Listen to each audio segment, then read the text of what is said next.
Welcome back, everybody. I'm Jake, the Scary Story Guy. No catchy intro jingle today. We've got a new series to kick off on this channel, and not a lot of time to do it. And this series of videos will be called Movies I Missed, and it's exactly what it sounds like, because despite my near endless repository of wisdom and knowledge about the horror genre, there are plenty of highly regarded films, hidden gems, that I have not gotten around to seeing yet. And the way I see it, if there's a horror movie that slid under my radar, there's a possibility it slid under yours as well. But these videos are not going to be full-length reviews or deep dives. I'm hoping to keep them to just a couple of minutes. And my goal is that by the time these videos end, you will know roughly what to expect if you fire this movie up, and you will know whether I recommend you do so or not. And we're going to kick this series off with a film I absolutely recommend you check out if you haven't yet, called The Descent. Let's get the obvious out of the way. This is one of the most kick-ass posters ever made, and I'd say it reflects the terror of this film pretty well. The Descent was made in 2006, and even though I hadn't seen it, it had been on my radar for quite some time. It's a very highly regarded movie.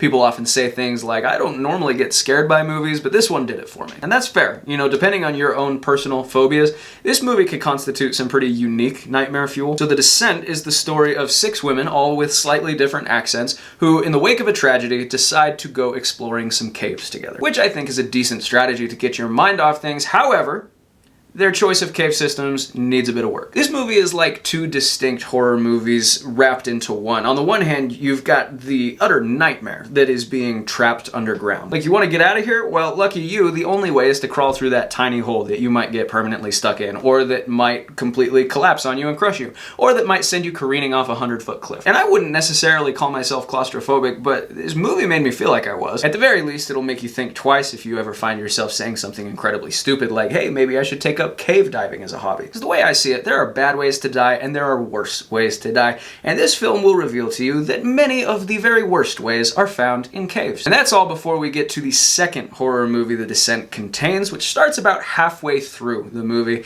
when these girls realize they're not alone down there. And that's all I'm gonna say, but honestly, the second half of this movie almost felt like a relief to me in some ways, because at least we're dealing with like normal horror movie shit. Whereas the first half is like an incredibly effective exercise in just how sweaty can we make Jake's palms. It's deeply uncomfortable to watch. But guys, ultimately, this movie has its lofty reputation for a reason. It is intense, it's unique, it's genuinely frightening. I'm gonna give The Descent 4 stars out of 5. I'm sorry I missed it for this long, but I'm glad I finally got around to it, and I recommend you do so too. Alright everyone, stay tuned later this week for a longer review, but I am gonna try more of this short content moving forward as well, I think. So please give this video a like if it was helpful. Don't forget to subscribe to my channel if you haven't. And in the comments below, please leave any recommendations you have for horror books or movies I may have missed that you'd like to hear me talk about. And in the meantime, thank you for watching this video. Here's hoping you survive to see the next one.